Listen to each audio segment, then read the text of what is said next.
Alrighty. Alrighty, we're back with the... We're back. Back, but this is our first podcast together. Yeah. My name's Dylan. I'm joined with my brother Kieran. Yep, that's me. And Kieran's got a few questions regarding G2A. Yeah, so the topic today is G2A. Mhm. And... We're basically looking at the impacts of G2A right now, currently, on the video game industry. Okay. So, like, what's happening because of G2A. So let's take it back. And so what it is an online marketplace, just like you would eBay or, say, Gumtree. Okay? Right. So it's just a marketplace online, and it predominantly sells video game keys. So that's little keys are essentially like, little bits of code, like 10-digit codes that you input into a game platform like Steam, right? And then you're able to play your game. Right. So a video game key or a code is basically, it's just a digital representation of your video game. Yeah. Right. Well, G2A doesn't sell games. It's the people on like users that sell their games on G2A, sell their keys on G2A. And they just focus on just games. Yeah. Okay. Yeah. Why it becomes so popular is because it's quite cheap.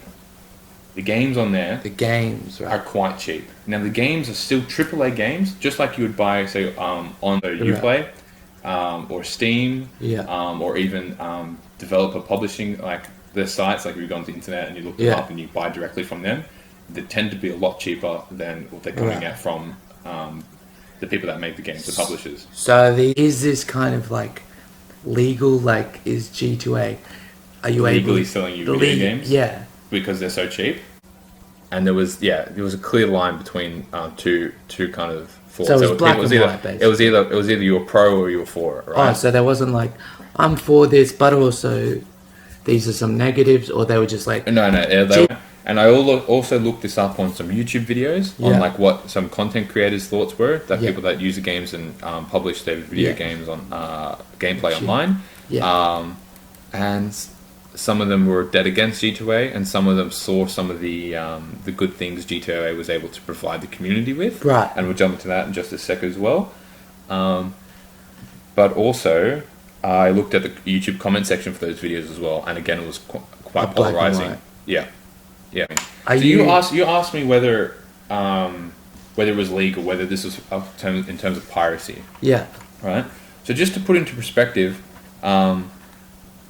there's massive piracy in the video game space, right? It's for any digital media that you've got, so whether it be music, film or video games, there's always been a lot of piracy. And I've got some stats here, right? So piracy is stealing. Exactly. So just to put it into perspective, annually the music industry suffers $12.5 billion annually. Shit. Lost revenue to pirates. Right. The film industry by 2020 is predicted to have lost $52 billion. Well, aren't there to pirates? Right. And this is with all the Netflix and streaming services. Yeah. And in 2014, it was recorded that $74 billion have been lost to pirates in the video game industry. Well, so it's left quite an impact. Against G2A, say that a lot of the keys, and they use the words, it comes from a kind of grey area because they don't actually know. So you've got a melting pot of people that are genuinely at wholesale prices selling their video games, right? You've got people that have got a whole lot of old video games and they want to sell their games, right? But they're not using, or they've got an extra key for. Yeah. And then you've got people, like cases that are made that you've got stolen credit cards. They go out and they buy a whole lot of video game keys. Yeah. They go onto the G2A site, they sell them off. Yeah. Right? And then they're able to turn that money, it's like legit money then. Right? Because that money that they've gained from the selling of those keys isn't illegal. Like. Right. Yeah. Okay. Right. So that's kind of how they turn something illegal to legal. Yes, to try and wash their money in a way, right? And that kind of comes out of the pocket of the developers, because the bank then goes, well, hold on, we're not giving you the money for this because this was a stolen credit card. Yeah. And then G2A themselves have claimed that it hurts them as well because they have to reimburse people. Yeah, so they have to basically compensate. So the way G2A makes money is that they take a a slice of the profits, or they take a cut from every deal. Do you know the percentage or? A 2% thing is that they're giving 10% of every sale back to the developer. Right. Yeah. 10% of every sale. So Steam takes 30%. If you buy a game on Steam, they'll take 30%. What are they? Why do they think this kind of way? Yeah, it's a good question. I'm glad you asked that. So what I wanted to find that out. So what I did, as I said before, I jumped onto Reddit. Yeah, and I made a post. I made a post, and I basically asked a broad question. This is my starting question. What are your thoughts on G2A? Yeah. And I went on to explain that I was doing an investigation into G2A and their effects on the industry. Yeah. And you can see here, you've got a lot of people said, hey, it's a scam. Yep. And then you've got the next person saying they're 100% legit. They've got partners So it's literally, I'm looking at it now. Yeah. And it's literally just black, white, black, white, black, You've white. got four against, one after each other. Game users or video game players, pirate. Right. And so one of the reasons was to protest. So you being a video game user or a player, you might or might not know this, but the way the video game industry is going towards microtransactions and becoming like heavily monetized in the video games, like having to pay for a lot more things now than we did in the past. So pirate video games to try out the games before they buy. Right. They don't have this. So it's a full game or not, basically. Well, reacted to this. Yeah. Yeah. Well, look, there's been a famous case. Game developing company named No More Robot. So they gave the players a choice, right? Yeah. Buy the game from us, or here's a link to basically Pirate Bay, and you can install the game for free, completely for free. Gee. So don't use G2A. It's a way of trying to combat G2A. Yeah. If you were going to use G2A, we'd rather you have the game for free than go and support G2A and what they're doing. Okay? Now, what G2A is... So that's an example of what the industry has kind of done to react to G2A. G2A has actually sponsored a few esports teams.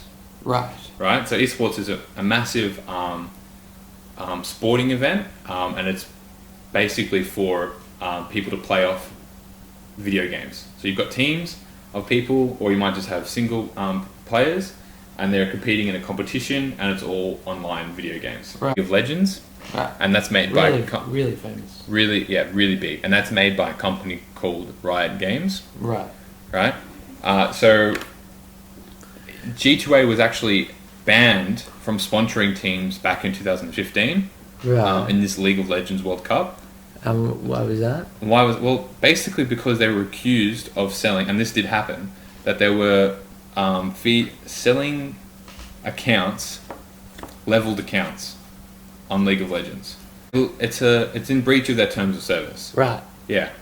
So it's not condoned by a Riot Games. So once they kind of found that out, they were dead set against that. And G2A was trying to find a solution between the two of them. Yeah. And G2A went and basically banned all the accounts that were selling these fully leveled League of Legends accounts. In terms of corporate or social responsibility, it seems that G2A is pretty much asking, we'll fix our problems, but we need you to come and tell us what the problems are first. We're not going to go and try and do it ourselves. Example is the Tiny Build allegation back in 2016 when G2A was accused that their selling of the company's keys to this game cost Tiny Build $450,000 in revenue. Right. Yeah. That's almost $500,000. Almost $500,000. So it's a lot. It's a lot of money that has just gone. And so what G2A did was basically they were like, well, that seems like a lot of money. Yeah. They questioned whether that was a legit number or not. Yeah. Have you come into some of their ads? No, I haven't. No? They do YouTube videos. They've got banner ads. They run great SEO and SEM campaigns. What are they? So that's just search engine optimization and search engine marketing. So they use keywords in Google. So Google being the search engine. Yeah. So you might type in a video game, and this is what happened. This is what was happening with Descenders, right? Yeah. Was that when you go and type in, "Hey, I want to buy Descenders." Yeah. Was that the G2A ads were coming up before you could even click on the link? You'd have to scroll down and click on the link for the Descenders official game. G2A was already offering you a price on Descenders right above their game. Well, that's back into search engine optimization, right? Yeah. So what they did, they would just be the highest bidder for certain keywords. $92.5 million.